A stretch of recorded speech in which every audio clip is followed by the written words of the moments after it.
Hello friends, मेरा नाम है भारती शर्मा और आज से स्टार्ट करने वाले हैं हम क्लास 10 की हिस्ट्री का चैप्टर नंबर 1 का पार्ट 11, जिसमें हम देखने वाले हैं कि यूनिफिकेशन कैसे हुआ। मतलब अभी तक क्या थे, किंगडम्स थे, एम्पायर्स थे, उसमें डिवाइडेड था। तो कैसे नेशन स्टेट, जैसे हम जर्मनी को देखते हैं, ऑस्ट्रिया को देखते हैं, तो कैसे देख रहे होते हैं, कैसे ये यूनिफिकेशन हुए हैं, इटली कैसे बना है, ब्रिटेन कैसे बना है, जो अब तक एम्पायर्स में डिवाइडेड था, जो अब तक किंगडम्स में डिवाइडेड थे, जो रीजन्स थे, वो कैसे कंट्री बने हैं। अब हम इस चैप्टर में वो देखेंगे। चलो स्टार्ट करते हैं तो आज का टॉपिक। तो उससे पहले अगर आपको मेरे वीडियोस अच्छे लगते हैं तो प्लीज़ मेरे वीडियोस को लाइक करिए, शेयर करिए और मेरे चैनल को सब्सक्राइब करिए। तो चलो स्टार्ट करते हैं आज का topic. Germany can the army be the architect Germany can the army to Germany can the army be the architect of a nation. अब एक चीज देखो कि कौन यूनिफिकेशन कर रहा था, कौन नेशन स्टेट की डिमांड कर रहा था। रेवोल्यूशनरीज कर रहे थे। रेवोल्यूशनरीज कौन थे? लिबरल्स थे, मिडिल क्लास थी, है ना, वही लोग कर रहे थे। लेकिन यहाँ पे आर्मी की बात हो रही है। आर्मी मतलब कौन? राजा। क्या ऐसा भी पॉसिबल है कि अब कौन यूनिफिकेशन करेगा, कौन नेशन स्टेट बनाएगा? वो कौन बनाएगा? आर्मी बनाएगी। क्या ऐसा पॉसिबल है कि राजा ही नेशन स्टेट बनाए? है ना, मतलब जो अभी तक विलेन थे स्टोरी में, वो अब क्या बन जाएंगे? हीरो बन जाएंगे, है ना। चलो स्टार्ट करते हैं। तो after 1848 nationalism in Europe moved away from its association with democracy and revolution. तो 1848 के बाद नेशनलिज्म जो था यूरोप में, वो अब मूव हो गया था, मतलब शिफ्ट हो गया था डेमोक्रेसी और रेवोल्यूशन से। अब वो हट गया था। अब हमें नेशनलिज्म जो यूरोप में देखने को मिल रहा था, उसमें डेमोक्रेसी और रेवोल्यूशन नहीं था। ठीक है, तो डेमोक्रेसी और रेवोल्यूशन की बात कौन कर रहे थे? लिबरल्स कर रहे थे। वही तो डिमांड कर रहे थे डेमोक्रेसी की, मतलब लोग ही डिमांड कर रहे थे। ठीक है, और रेवोल्यूशनरी कर रहे थे। तो अब क्या था, वो आइडिया उन लोगों से शिफ्ट हो गया था। Nationalist sentiments were often mobilized by conservatives for promoting state power and achieving political dominance over Europe। तो वो moved away हो गया था, मतलब शिफ्ट हो गया था लिबरल से किसके पास? कंजर्वेटिव्स के पास शिफ्ट हो गया था। मतलब अब एक बात सोचो, राजा ने सोचा कि चलो ये लोग डिमांड कर रहे हैं कि नेशन स्टेट होना चाहिए, नेशन स्टेट होना चाहिए, तभी हमें फ्रीडम मिलेगा, तो हम ही करके दे देते हैं ना इन्हें नेशन स्टेट। अभी तक हम इतने एरिया के राजा थे, तो जब हमारा नेशन बन जाएगा तो हम और ज्यादा बड़े एरिया के राजा बन जाएंगे ना, तो हमारे पास तो और ज्यादा पॉलिटिकल पावर आ जाएगी। नहीं, तो हम ही करके दे देते हैं। क्या प्रॉब्लम है इस चीज में? तो जो नेशनल सेंटिमेंट्स थे, अब वो शिफ्ट हो गए थे लिबरल्स से। कहाँ पे शिफ्ट हो गए थे? कंजर्वेटिव्स के पास शिफ्ट हो गए थे। और वो किस लिए हो गए थे? क्योंकि वो स्टेट पावर को बढ़ाना चाहते थे और पॉलिटिकल डोमिनेंस बढ़ाना चाहते थे यूरोप में अपना। Clear? This can be observed in the process by which Germany and Italy came to be unified as a nation state. और ये हमें कहाँ पे देखने को मिलता है? ये सारा प्रोसेस है ना, कि कैसे जो कंजर्वेटिव्स हैं वो नेशन स्टेट बनाने पे ध्यान देते हैं, वो हमें देखने को मिलता है जब जर्मनी और इटली का यूनिफिकेशन हो रहा होता है। तब हमें ये देखने को मिलता है कि जो कंजर्वेटिव्स थे वो ही नेशन स्टेट को अब बनाने की कोशिश कर रहे थे। As you have be seen, nationalist feelings were wide spread among middle class Germans who in 1848 tried to unite the different regions of the German Confederation into a nation state governed by an elected parliament। तो हम क्या देख रहे थे कि 1848 में revolution हुआ था, लिबरल्स ने किया था, और नेशन स्टेट की वो डिमांड कर रहे थे। जो नेशन स्टेट की डिमांड कर रहे थे, वो जो गवर्न होनी चाहिए, इलेक्टेड पार्लियामेंट होना चाहिए, मतलब पार्लियामेंट होना चाहिए जो इलेक्टेड हो, लोगों ने चुना हुआ हो, उसकी डिमांड कर रहे थे मिडिल क्लास। तो अभी तक हमने ये सारी चीजें देखी थी। This liberal initiative to nation building was, however, repressed by the combined forces of monarchy and the military, supported by the large landowners called Junkers of Prussia। तो जो लिबरल इनिशिएट कर रहे थे, कोशिश कर रहे थे, रेवोल्यूशन कौन लेके आया था? नेशन स्टेट की डिमांड तो लिबरल्स कर रहे थे ना। तो नेशन बिल्डिंग की डिमांड जो 1848 में भी हमने देखा था कि रेवोल्यूशन किया था, जिसको कंबाइंड फोर्सेस मोनार्की और आर्मी, मिलिट्री आर्मी, उन्होंने मिलकर क्या कर दिया था, उनके रेवोल्यूशन को सप्रेस कर दिया था, रिप्रेस कर दिया था। और राजा को जो सपोर्ट कर रहे थे इस चीज में, वो कौन थे, लार्ज लैंड ओनर्स, जिनको प्रुशिया में जंकर्स बोला जा रहा था, वो भी इन लोगों को, राजा को सपोर्ट कर रहे थे। तो इन तीनों ने मिलके जो लिबरल्स का मूवमेंट था उसको दबा दिया था। From then on Prussia took on the leadership of the movement for national unification. तो उनको ये समझ में आ गया था प्रुशिया को कि भाई इनसे तो होगा नहीं ये सारी चीजें, तो चलो जो ये डिमांड कर रहे हैं नेशन स्टेट की, वही हम ही करके दे देते हैं, प्रॉब्लम क्या है ना। तो अभी तक छोटी सी स्टेट के हम राजा हैं, बाद में हम और बड़ी स्टेट के राजा बन जाएंगे, तो हमारे लिए तो अच्छा ही है ना। तो चलो हम ही इनको यूनिफिकेशन करके दे देते हैं। चलो, तो प्रुशिया क्या लेता है, लीडरशिप लेता है कि अब हम क्या मूवमेंट चलाएंगे नेशनल यूनिफिकेशन का, अब हम जर्मनी का यूनिफिकेशन करेंगे। अब बात ये आ रही होगी कि जर्मनी की बात हो रही है तो प्रुशिया का नाम क्यों आ रहा है। तो मैंने पहले भी ये चीज बताई थी कि प्रुशिया के अंडर में जर्मनी आता था, क्योंकि जर्मनी जब तक कंट्री नहीं था, वो एक रीजन था प्रुशिया का, मतलब प्रुशिया एक एम्पायर था, उसके अंडर में आता था Germany. Clear. Its chief minister Otto von Bismarck was the architect of this process carried out with the help of Prussian army and the bureaucracy। तो उनका जो चीफ मिनिस्टर था, अब राजा खुद तो करेगा नहीं ना यूनिफिकेशन के लिए, वो अपने मिनिस्टर्स को बुलाएगा। तो वह प्रुशिया का जो राजा था उसने बोला, अपना उसका जो चीफ मिनिस्टर था उसका नाम था ऑटो वन बिस्मार्क, उसको बोलता है कि भाई जर्मनी का यूनिफिकेशन करना है, अब मैं आपको ये जिम्मेदारी सौंप रहा हूँ कि आप देखो आपको कैसे इसका यूनिफिकेशन करना है। तो वो राजा जो होता है वो अपना जो चीफ मिनिस्टर होता है उसको ये जिम्मेदारी सौंपता है कि आपको जर्मनी का यूनिफिकेशन करना है। और इसीलिए ऑटो वन बिस्मार्क को क्या बोला जाता है, आर्किटेक्ट बोला जाता है for the unification of Germany. ठीक है, carried out with the help of Prussian army and bureaucracy. और उसने इस जर्मनी का यूनिफिकेशन किया था प्रुशियन आर्मी की हेल्प से और ब्यूरोक्रेसी की हेल्प से। क्लियर। 3 Wars over 7 years. तो 3 वॉर्स हुए थे 7 सालों में। किस लिए हुए थे, ऑब्वियस सी बात है, जो एरिया था जो इटली के कंट्रोल में आना चाहिए था, वॉर्स तो होंगे ना। यूनिफिकेशन कैसे आप अपने रीजन को बढ़ाएंगे, कैसे आप अपने यूनिफिकेशन करेंगे। क्लियर है ना। तो जर्मनी के यूनिफिकेशन के लिए 3 वॉर्स हुए थे 7 सालों में, with Austria, Denmark and France. 3 countries के साथ हुए थे, किसके साथ, ऑस्ट्रिया, डेनमार्क और फ्रांस के साथ। Ended in Prussian victory and completed the process of unification. और इन तीनों वॉर्स में प्रुशिया की विक्ट्री हुई थी और इसी के साथ जर्मनी का यूनिफिकेशन हो जाता है कंप्लीट। क्लियर। अब ये जो वॉर्स हुए थे, मतलब इनके एरिया को ऑक्यूपाई कर लिया गया था, तो उसको मिला के जर्मनी बनाए गए थे, इसलिए वॉर्स हुए थे। Clear. In January 1871 the Prussian king William first was proclaimed German imperial in the ceremony held and Versailles.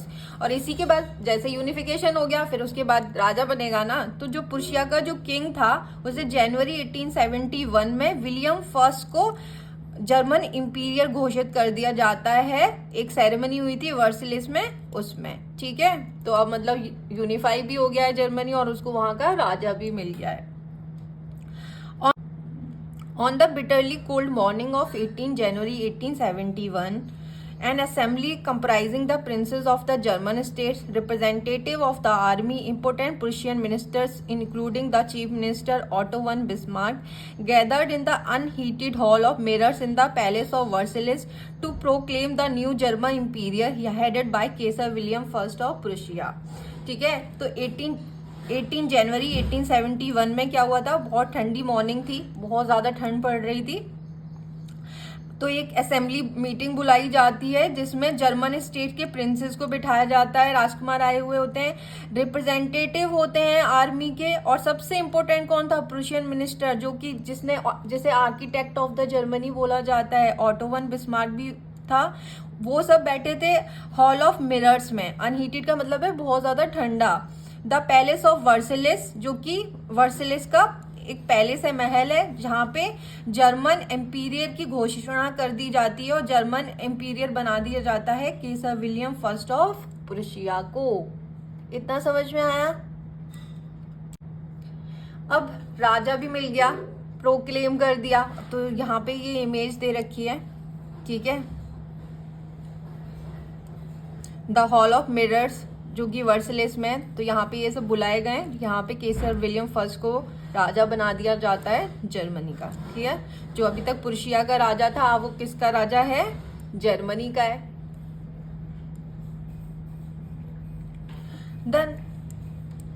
The nation building process in Germany had demonstrated the dominance of Prussian state power, ठीक है। तो अब देखो unification हो गया, राजा मिल गया है, Germany unify हो गया है ना, सारी चीजें हो गई हैं। अब जर्मनी कंट्री कैसे बना, है ना, उसको देखते हैं कि जो नेशन बिल्डिंग का जो प्रोसेस था ना जर्मनी का, वो किसकी सहायता से हुआ था, किसकी हेल्प से हुआ था। प्रुशियन स्टेट की पावर हमें वहां पे देखने को मिल जाती है, जिस तरीके से जर्मनी को यूनिफाई किया जाता है। The new state placed a strong emphasises on modernising the currency, banking, legal and judicial system in Germany. और जैसे ही न्यू स्टेट बनता है, मतलब जर्मनी बनता है, फिर उसके साथ वहां पे मॉडर्नाइजेशन भी तो होगा ना, कंट्री को मॉडर्नाइज बनाया जाएगा। तो मॉडर्नाइजिंग द करेंसी, वहां पे करेंसी को मॉडर्नाइज किया जाता है, बैंकिंग सिस्टम पे काम किया जाता है, legal and judicial system in Germany पे काम किया जाता है। तो इन सारी चीजों को मॉडर्नाइज कर दिया जाता है। Prussian measure and practice often become a model for the rest of the Germany. तो प्रुशिया ने जो जो चेंजेस किए, जर्मनी का यूनिफिकेशन किया, तो वो क्या, वो एक मॉडल बन जाता है पूरी जर्मनी के लिए। तो इसी के साथ हमें क्या देखने को मिलता है कि जर्मनी जो अभी तक रीजन्स में डिवाइडेड था, जैसे ऑस्ट्रिया के साथ लड़ाई हुई थी, देखा था हमने, वॉर्स हुए थे ऑस्ट्रिया, डेनमार्क और फ्रांस के पास बटा हुआ था, तो उसको वॉर्स के थ्रू हरा दिया जाता है और एक यूनिफाइड जर्मनी बनाया जाता है। क्लियर। तो अब क्या है, कैसे वो यूनिफाई हुआ था, उसके बाद वहां पे जर्मनी कैसे कंट्री बना, ये सारी चीजें हमने देख लिए हैं। तो जैसे जर्मनी कंट्री बना, वैसे ही तो सारी जगह यूरोप में रीजन्स में डिवाइडेड थी ना, स्टेट्स होते थे, ठीक है। तो वैसे ही अब किस पे आ जाते हैं हम, इटली को कैसे यूनिफाई किया गया।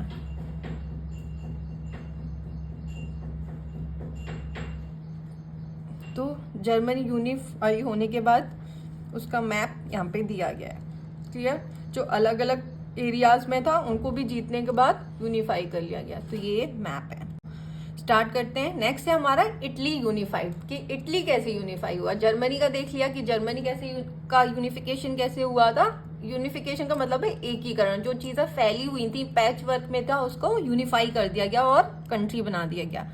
Like Germany, Italy too had a long history of political fragmentation. तो जैसे जर्मनी अलग अलग रीजन्स में डिवाइडेड था, वैसे ही इटली भी अलग अलग रीजन्स में डिवाइडेड था। Italians were scattered over several dynastic states as well as the multinational Habsburg Empire। तो इटालियन जो है अलग अलग डायनेस्टिक स्टेट्स में डिवाइडेड था और मल्टीनेशनल हैब्सबर्ग एम्पायर में आता था, और भी बहुत सारे वहां पे एम्पायर्स थे, उसमें डिवाइडेड था। तो during the middle of the 19th century, Italy was divided into 7 states, of which only one, Sardinia Piedmont, was ruled by an Italian princely house। तो इटली क्या है, 7 स्टेट्स में डिवाइडेड था और हर स्टेट में अलग अलग टाइप के राजा थे, मतलब अलग अलग खानदान के राजा होते थे, क्योंकि रीजन्स अलग अलग थे, ठीक है। तो सिर्फ एक जगह थी सर्डिना पिडमोंट, सिर्फ वहां का जो राजा था ना वो इटालियन प्रिंसेस था और कोई भी नहीं था। The north was under Austrian Habsburg. तो इटली का जो नॉर्थ पार्ट है वो ऑस्ट्रियन हैब्सबर्ग के पास था, ठीक है। तो जैसे मानो ये इटली है, ठीक है, ये इटली है, तो नॉर्थ मतलब सबको डायरेक्शन का तो पता होगा, तो ये नॉर्थ वाला पार्ट जो था वो ऑस्ट्रियन हैब्सबर्ग एम्पायर के पास था, क्लियर है, उसका कंट्रोल था। The centre was ruled by the pope, और जो इटली का सेंटर पार्ट था वो पोप के पास था, clear. And the southern region were under the domination of the bourbon king of Spain, और साउदर्न रीजन जो था ना बर्बन किंग ऑफ स्पेन के पास था।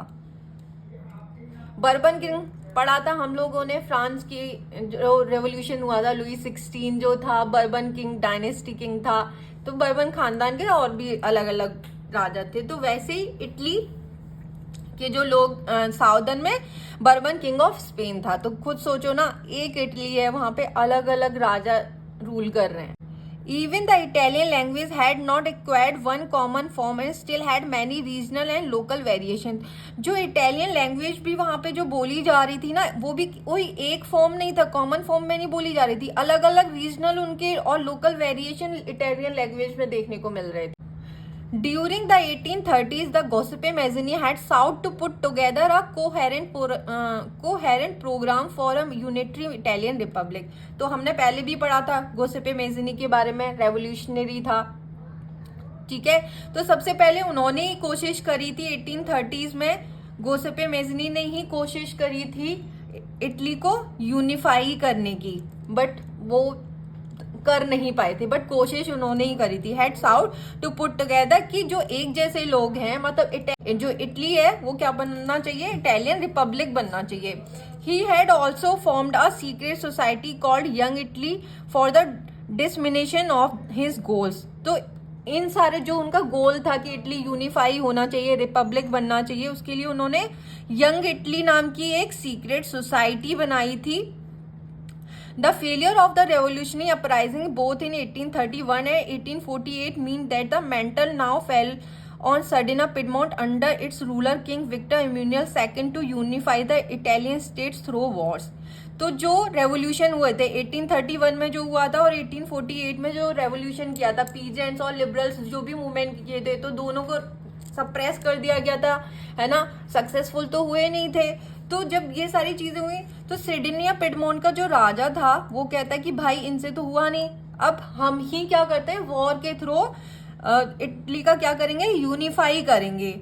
और इसका आइडिया किसने दिया था, विक्टर इम्यूनल सेकंड ने, जो इटालियन सिर्फ एक प्रिंसली स्टेट इटली का था, जो सर्डिना पिडमोंट का राजा था, वो काम उठाता है कि भाई मैं करूंगा अब इटली को यूनिफाई।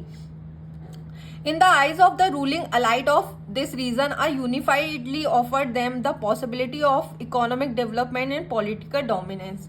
अब एक बात सोचो, जो राजा ही तो सप्रेस कर रहा था सारी चीजों को, वही तो नहीं चाहता था नेशन स्टेट। तो जो चीजें जिसके वो अगेंस्ट थे, मोनार्की जिसके अगेंस्ट थी कि नेशन स्टेट नहीं होना चाहिए, है ना, हमारी पॉलिटिकल पावर चली जाएगी, अब वही क्या बात कर रहे थे, वही अब बात कर रहे थे कि नेशन स्टेट होना चाहिए। भाई बहुत बढ़िया चीज है, नेशन स्टेट तो होना ही चाहिए।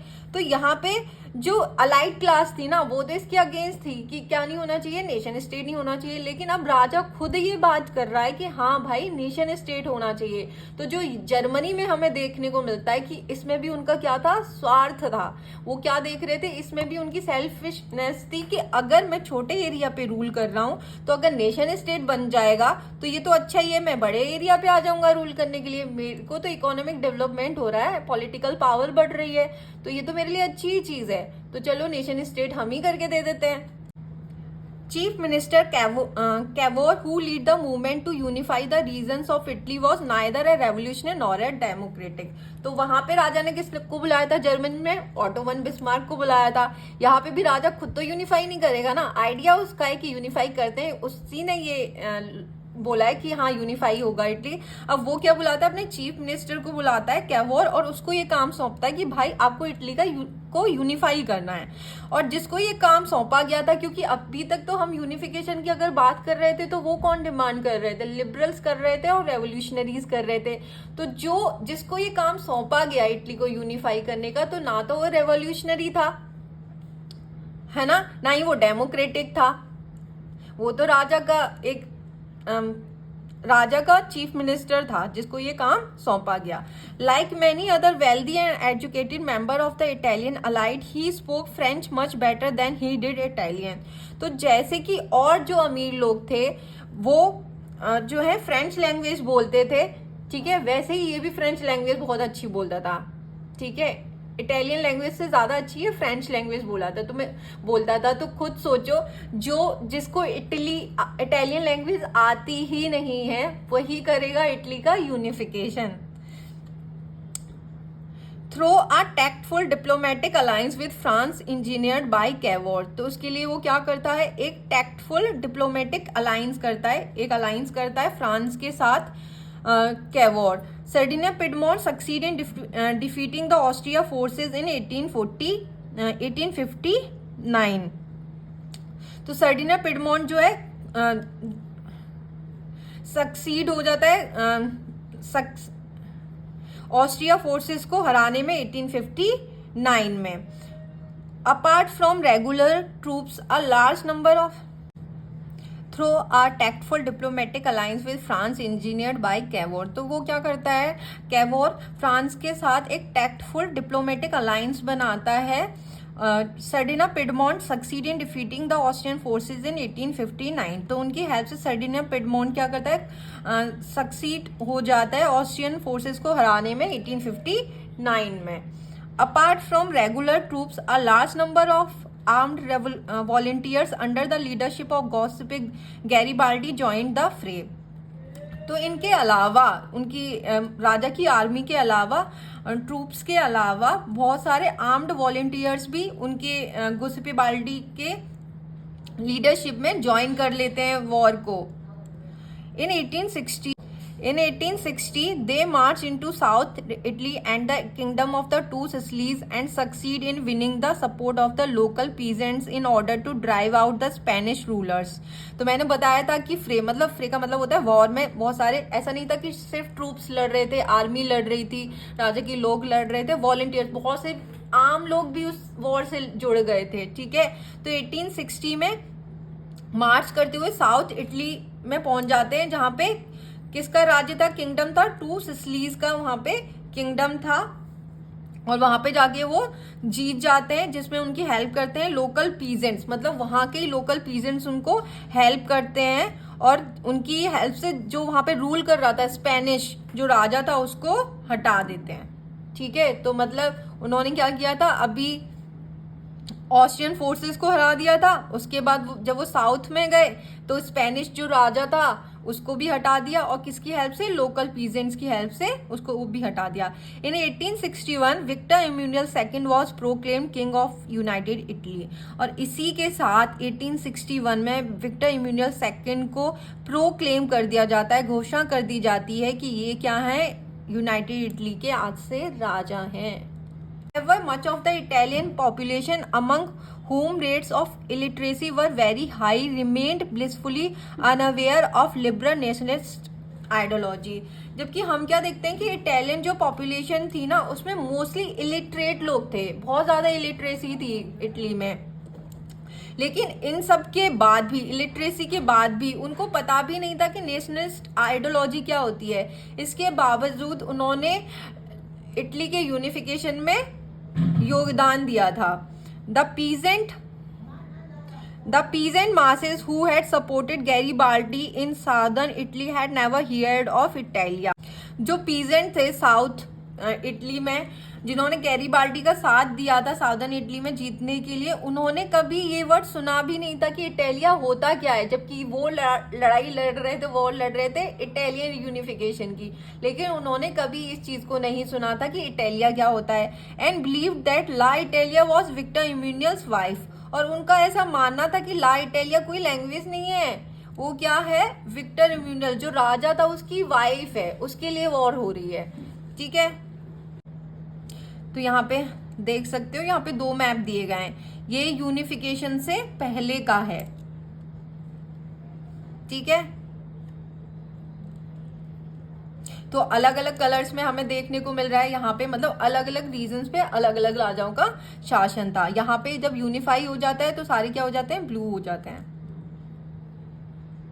इसी के साथ क्या कंप्लीट हो जाता है यूनिफिकेशन इटली का। तो इसी के साथ आज के दोनों टॉपिक्स कंप्लीट हो जाते हैं। नेक्स्ट हम लोग पार्ट में देखेंगे the strange case of Britain. तो ब्रिटेन जिसको हम कंट्री की तरह आज देखते हैं, वो कैसे यूनिफाई हुआ था, जिसको देखा जाता है कि वो सबसे ज़्यादा पावरफुल था। तो इटली और जर्मनी का यूनिफिकेशन कैसा हुआ था। आई होप आपको ये टॉपिक अच्छे से समझ में आ गए होंगे। अगर आपको मेरे वीडियोज़ अच्छे लगते हैं तो प्लीज़ मेरे वीडियोज़ को लाइक करिए और मेरे चैनल को सब्सक्राइब करिए और कमेंट करिए। अगर पसंद नहीं भी हैं तो भी कमेंट करके मुझे बताइए। Thank you.